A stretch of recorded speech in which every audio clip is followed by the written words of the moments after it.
തൃശൂർ കോൺഗ്രസിലും വീണ്ടും രാജിയുണ്ടായിരിക്കുന്നു. ഈസ്റ്റ് മണ്ഡലം president George ചാണ്ടിയാണ് രാജിവെച്ചത്.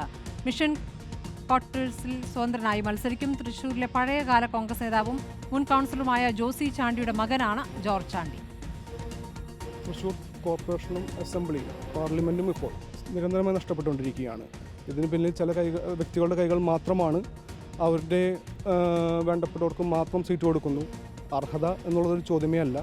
അതിൽ പ്രതിഷേധിച്ചുകൊണ്ടാണ് ഞാനിപ്പോൾ രാജിവെക്കുന്നത്. മിഷൻ ക്വാർട്ടേഴ്സിൽ സ്വതന്ത്രമായി മത്സരിക്കാനാണ് തീരുമാനിച്ചിരിക്കുന്നത്. നിലവിൽ ഒരു മുന്നണിയുടെയും പിന്തുണ എടുത്തു സ്വീകരിക്കാൻ തയ്യാറല്ല. ഞാൻ സ്വതന്ത്രമായി മത്സരിക്കുകയാണ്. അതാണ് എൻ്റെ തീരുമാനം.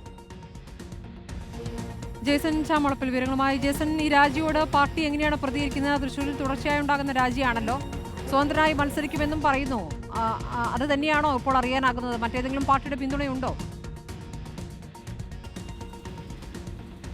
സ്മൃതി, ഇപ്പോൾ അല്പം മുമ്പ് നാം കാണിച്ചിരിക്കുന്നത് ജോർജ് ചാണ്ടി മണ്ഡലം പ്രസിഡന്റ് സ്ഥാനം രാജിവെച്ചിരിക്കുന്നു. മിഷൻ ക്വാർട്ടേഴ്സിൽ സ്വതന്ത്ര സ്ഥാനാർത്ഥിയായി മത്സരിക്കുമെന്ന് പ്രഖ്യാപിച്ചിരിക്കുന്നു. അതിന് തൊട്ടടുത്ത ഡിവിഷനാണ് കുരിയച്ചിറയിലും മുൻ കൗൺസിലർ കൂടിയായ ഷോമി ഫ്രാൻസിസ്, അദ്ദേഹവും തൽസ്ഥാനം രാജിവെച്ച് ഇപ്പോൾ ഇവിടെ സ്വതന്ത്ര സ്ഥാനാർത്ഥിയായി പ്രഖ്യാപിച്ചിരിക്കുകയാണ്. അദ്ദേഹം നമ്മോടൊപ്പം ചേരുകയാണ്. എന്താണ് ഇപ്പോൾ വീണ്ടും തുടർച്ചയായ രാജികളാണ്? പല മുൻ കൗൺസിലർമാർ രാജിവെക്കുന്നു, മണ്ഡലം ഭാരവാഹിത്വം രാജിവെക്കുന്നു, വീണ്ടും മത്സരിക്കുന്നു. എന്തുകൊണ്ടാണ് ഇത്തരമൊരു സ്ഥിതിയിലേക്ക്? കോൺഗ്രസ് ഇപ്പോൾ കുറച്ച് നാളുകളായിട്ട് പ്രാദേശിക വികാരം കണക്കിലെടുക്കുന്നില്ല. പ്രാദേശിക വികാരം കണക്കിലെടുക്കാത്തതുകൊണ്ട് സംഭവിക്കുന്നത് ജനകീയ അടിത്തറയുള്ള ജനകീയ മുഖമുള്ള ഡിവിഷനിൽ ജയിക്കാൻ സാധ്യതയുള്ള സ്ഥാനാർത്ഥികളെ പരിഗണിക്കപ്പെടാണ്ട് പോണതാണ് ഇതിൻ്റെ പ്രശ്നം. താങ്കളെ എന്തുകൊണ്ട് പരിഗണിച്ചില്ല? എന്നെ പരിഗണിക്കാത്തതിൻ്റെ കാരണം ഒന്നുമില്ല. ഞാൻ 100% ഇവിടെ നിന്നാൽ ഏറ്റവും ചുരുങ്ങിയത് ഒരു 1000-1500 വോട്ടിനെങ്കിലും ജയിക്കേണ്ട ഒരു സ്ഥാനാർത്ഥിയാണ് ഞാൻ. പകരം സ്ഥാനാർത്ഥി സജീവൻ കുരിയച്ചിറ, അദ്ദേഹം കെ മുരളീധരൻ്റെ സ്ഥാനാർത്ഥി എന്ന നിലയിലാണ് വരുന്നത്. കെ മുരളീധരൻ വിളിച്ചു പറഞ്ഞു, സീറ്റ് കൊടുത്തു എന്നുള്ള രീതിയിലാണ് എനിക്ക് അറിയാൻ കഴിഞ്ഞത്. ഞാൻ അതിൻ്റെ കൂടുതൽ വിശദാംശങ്ങൾക്ക് ഞാൻ അന്വേഷിക്കാൻ പോയിട്ടില്ല. താങ്കൾ ഇത്തവണ ഇനി വീണ്ടും സ്വതന്ത്ര സ്ഥാനാർത്ഥി മത്സരിക്കും? 100% പക്കാ സ്വതന്ത്രനായിട്ട്. ഒരു മുന്നണിയിലെ CPM ഇല്ലേ, BJP ഇല്ലേ, കോൺഗ്രസിലെ ആം ആദ്മി ഇല്ല, ഒരു മുന്നണിയിലും ഇല്ലാതെ പക്കാ സ്വതന്ത്രനായിട്ട് മത്സരിക്കാനാണ് തീരുമാനം. അതുമായിട്ട് ഞാൻ മുന്നോട്ട് പോയിക്കൊണ്ടിരിക്കുകയാണ്.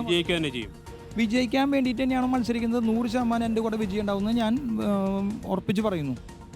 സ്മൃതി, ഇന്നലെ രാത്രി ഏറെ വൈകിയാണ് കോൺഗ്രസിൻ്റെ അവസാന പട്ടിക കോർപ്പറേഷനിലേക്ക് പുറത്തു വന്നത്. വലിയ പ്രതീക്ഷയോടുകൂടിയാണ് ഇത്തവണ കോൺഗ്രസ് കോർപ്പറേഷനിലേക്ക് മത്സരിക്കുന്നത്.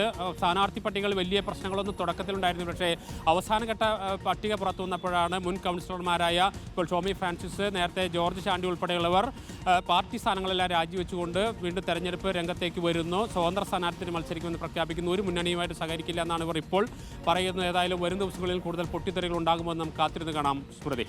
ശരി, ജേസൺ ചാമളപ്പിലാണ് തൃശ്ശൂരിൽ നിന്നുള്ള രാജിയുടെ വാർത്ത നൽകിയിരിക്കുന്നത്.